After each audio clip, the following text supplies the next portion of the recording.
sekolahnya ia dikenal tukang bolos dan sering berantem dengan siswa lainnya.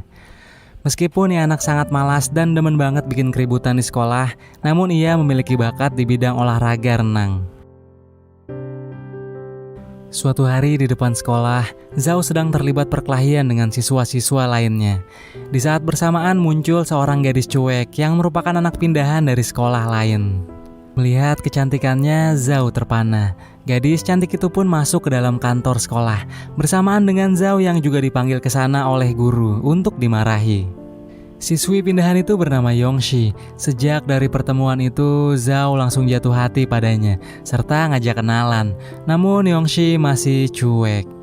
Di hari pertamanya bersekolah di sana, Yongxi sudah menjadi idola seluruh siswa karena kecantikannya.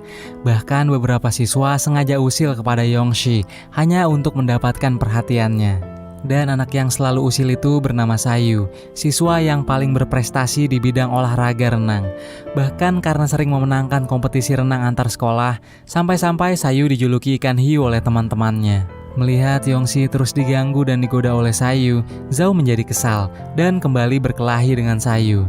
Kini untuk bisa mendapatkan hati Yongxi, Zhao mau gak mau harus bersaing dengan siswa lainnya, terutama si Sayu.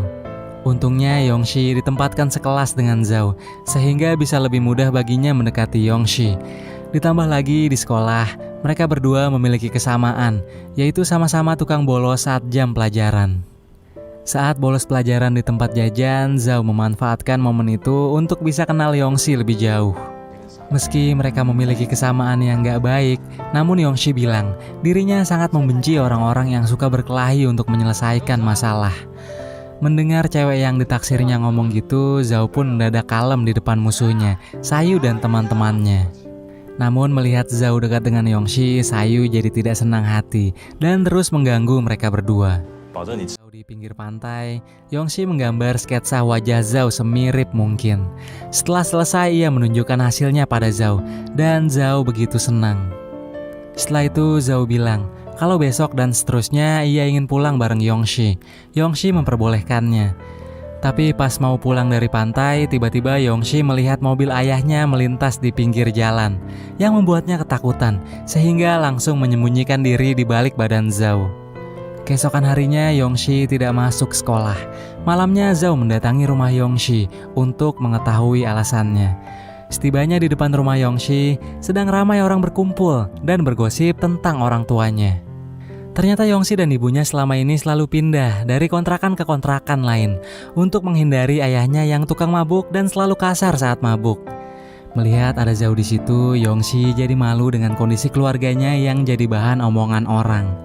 Dengan sedih, ia lalu menyuruh Zhao pulang.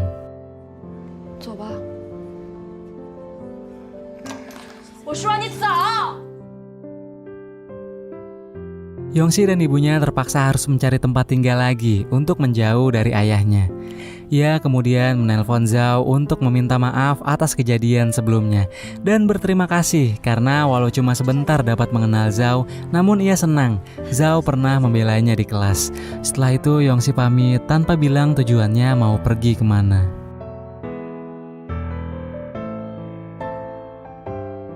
Sejak Yongxi pergi, Zhao kehilangan semangatnya. Hingga setelah lulus SMA, Zhao tidak memiliki keinginan untuk melanjutkan pendidikan yang lebih tinggi. Kini ia hanya bekerja sebagai penjaga warnet. Suatu hari di tahun 2008, temannya bernama Fang datang menemui Zhao di warnet. Fang bercerita tentang perkuliahan, dan ia menunjukkan foto-foto mahasiswi cantik yang ada di kampusnya. Salah satunya ternyata ada foto Yongxi. Zhao menjadi senang. Ia kembali tahu keberadaan Yongxi setelah lama hilang kontak dengannya. Sejak saat itu pun, ia bertekad untuk serius belajar setiap hari demi bisa diterima masuk universitas yang sama dengan Yongxi. Beberapa bulan kemudian, setelah mengikuti ujian masuk universitas tersebut, Zhao pun diterima, di mana Yongxi sudah lebih dulu kuliah jurusan desain busana. Di sana ia kembali bertemu dengan pujaan hatinya, yang saat ini Yongxi tergabung sebagai anggota pemandu sorak. Mengetahui hal itu, Zhao segera mendaftarkan diri di organisasi yang sama dengan Yongxi, dan gak peduli anggapan orang, walaupun hanya ia satu-satunya cheerleader cowok di kampus. Yang penting Zhao bisa dekat dengan Yongxi. Menyadari Zhao terlalu berharap, Yongshi kemudian bilang ia sudah punya pacar, namanya Chen Hao-er, yang merupakan kapten dari tim sepak bola di universitas tersebut. Zhao pun patah hati dan merasa usahanya bisa sampai sejauh ini percuma. Namun ia belum menyerah. Setelah mikir jika waktu SMA aja Zhao bisa bersaing dengan banyak siswa untuk mendekati Yongshi, masa iya dengan satu orang pacar Yongshi Zhao nyerah gitu aja? Sejak saat itu, Zhao selalu mencari alasan yang tepat untuk bisa menghubungi Yongshi. Beberapa hari kemudian, Yongshi berulang tahun. Di malam itu, Zhao menelponnya untuk mengucapkan selamat ulang tahun. Namun Yongshi yang berada di asrama sedang tidak bersemangat karena demam. Padahal di malam ulang tahunnya itu, ia berencana pergi melihat kembang api bersama pacarnya. Untuk bisa menghiburnya, Zhao kemudian membeli banyak kembang api dan membakarnya di rooftop asrama pria. Sehingga bukan hanya Yongshi yang terhibur, melainkan seluruh penghuni asrama.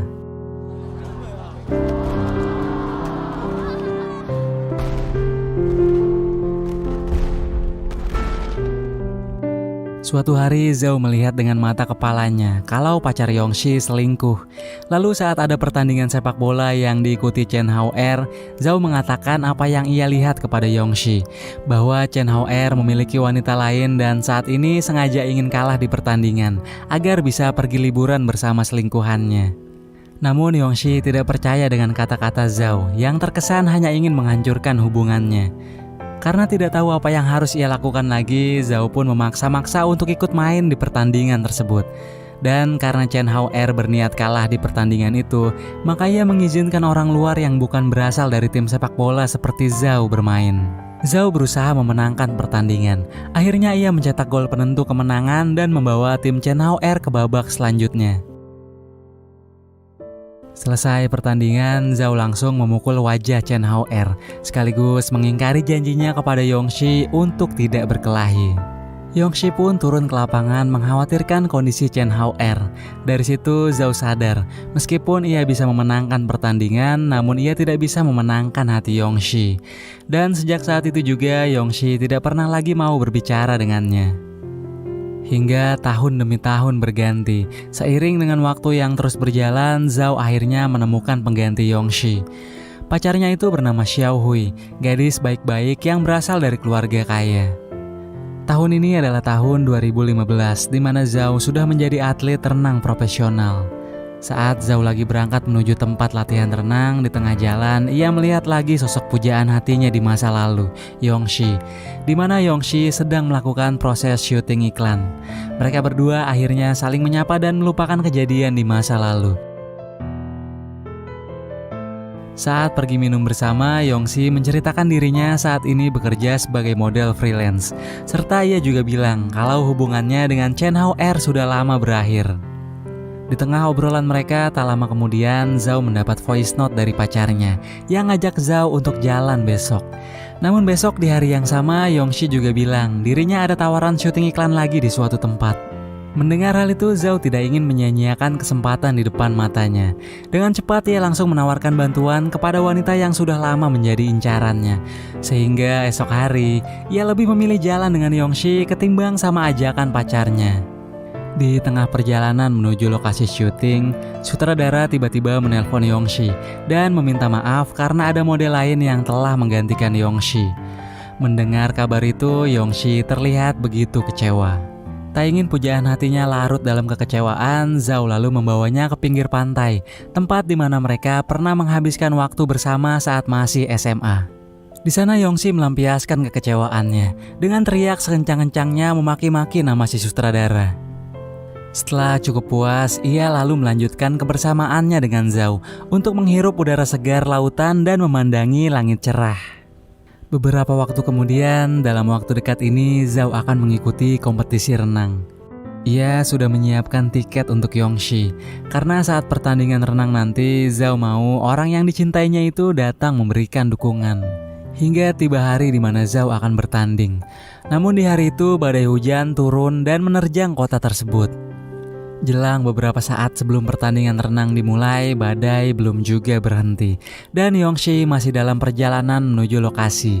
Takut terjadi hal yang tidak diinginkan, Zhao lalu menelponnya. Yongshi bilang saat ini ia hampir sampai, namun bus yang dinaikinya berhenti di tengah derasnya hujan dan kencangnya angin. Kekhawatiran akan Yongshi terus mengganggu pikiran Zhao. Ia akan merasa bersalah jika terjadi sesuatu pada Yongshi. Dengan fokus yang sudah berantakan, akhirnya Zhao memutuskan mengundurkan diri dari kompetisi yang begitu penting baginya. Di tengah terjangan badai, Zhao berlari mencarinya. Setelah menemukan dan melihat Yongshi masih baik-baik saja, Zhao sangat bersyukur. Ia khawatir akan kehilangan wanita yang sudah lama dicintainya. Setelah sebelumnya berkali-kali mereka berpisah. Zhao kemudian bilang dirinya sudah putus, sehingga ia meminta Yongshi untuk menjadi pacarnya.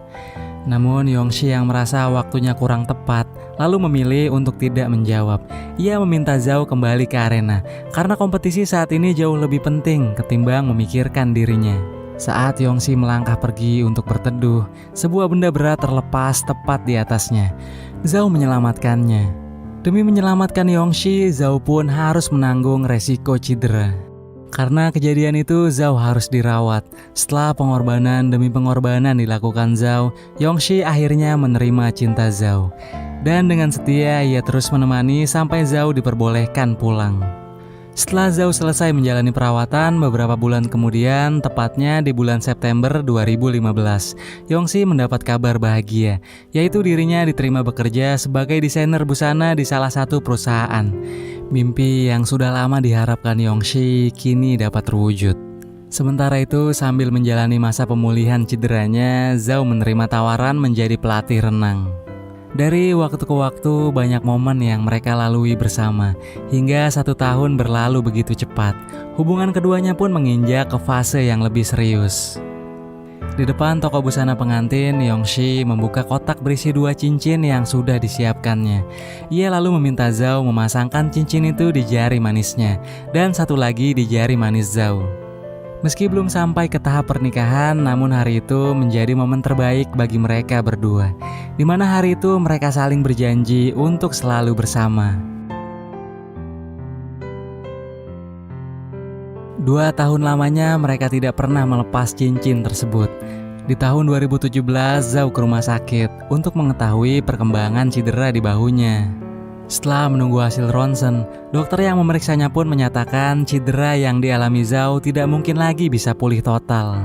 Dengan menyesal, dokter lalu menyampaikan kalau Zhao sudah tidak dapat kembali ke profesinya sebagai atlet renang profesional. Karirnya tamat, sehingga Zhao sangat terpukul dengan kabar tersebut. Untuk menenangkan kekasihnya yang sedang terpuruk, sepanjang jalan pulang, Yongshi terus memeluknya dengan erat. Keesokan harinya, Yongshi mencoba menghibur Zhao dengan mengajaknya jalan ke mall, sekaligus memberinya kejutan. Di salah satu toko baju, Yongshi mengambilkan 1 buah kemeja putih untuknya. Zhao mencoba kemeja itu di ruang fitting, dan ia terkejut melihat ada gambar wajahnya di belakang kemeja tersebut. Yongshi bilang bahwa kemeja putih itu adalah busana pertamanya yang ia desain dan diproduksi massal oleh perusahaannya. Yongshi juga memberitahu Zhao kalau perusahaan tempatnya bekerja akan mengirimnya ke Milan selama 2 tahun untuk menjalani studi. Meski kabar itu membuat Zhao sedih, namun ia mengizinkannya pergi mengejar cita-cita yang selalu diimpikan oleh kekasihnya tersebut.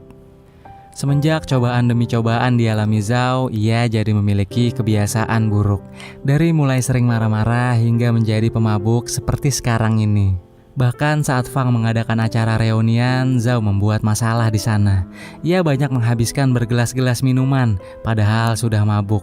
Akibatnya ia ngomong ngelantur dan menyinggung teman-temannya. Untuk mencegah terjadinya keributan, Yongshi lalu membawa Zhao pergi dari sana. Setelah Zhao kembali sadar, Yongshi kemudian mengungkapkan dari hati yang paling dalam bahwa ia ingin menikah dengan Zhao. Namun karena Zhao berpikir saat ini ia hanya pengangguran, jadi Zhao menjawabnya nanti, karena saat ini ia belum bisa memberikan pesta pernikahan yang layak. Jawaban Zhao barusan membuat Yongshi sedih. Setelah cukup lama mereka bersama, ternyata Zhao belum mau diajak serius. Beberapa waktu kemudian, Yongshi berduka karena ayahnya meninggal. Zhao seharian itu menemaninya di rumah duka untuk menghadiri acara pemakaman. Sahabatnya Fang juga ada di sana. Di situ Zhao curhat kepada sahabatnya dengan berandai-andai jika saat itu ia tidak mengharapkan Yongxi, mungkin nasibnya sekarang lebih baik. Zhao pasti sudah menikahi mantannya yang anak orang kaya dan karirnya di bidang renang pun pasti sudah berkembang. Ia takut nantinya akan ada penyesalan karena sudah memilih Yongxi. Curhatan demi curhatan mengenai Yongxi terus Zhao ceritakan kepada Fang. Tanpa ia sadari, semua yang keluar dari mulutnya didengar oleh Yongxi. 是吗？你后悔了吗？ Meski Zhao sudah meminta maaf dan menjelaskan semua pada Yongxi, namun hati Yongxi sudah sangat terluka. Ia menangis. Ternyata selama ini Zhao telah menyalahkan dirinya atas kegagalan hidup yang telah menimpanya. Selama berhari-hari Yongxi selalu merenung. Zhao kembali datang untuk mendapatkan maaf dari Yongxi. Ia janji akan menunggu Yongxi dengan setia hingga Yongxi kembali dari Milan. Saat Zhao memohon sambil menggenggam tangannya, kenyataan yang menyakitkan pun ia temukan. Yongxi telah melepas cincin di jari manisnya. Meski terus mengharapkan maaf dari Yongxi, namun Yongxi telah membuat keputusan terbaik, yaitu mengakhiri hubungan mereka dan menjalani kehidupan masing-masing. Salam perpisahan pun diucapkan Yongxi. Sebelum pergi, Yongxi berjanji akan selalu memberi dukungan dan menjadi penyemangat terbaik bagi Zhao, meski segala sesuatu yang dilakukan Zhao nantinya sudah bukan lagi untuknya.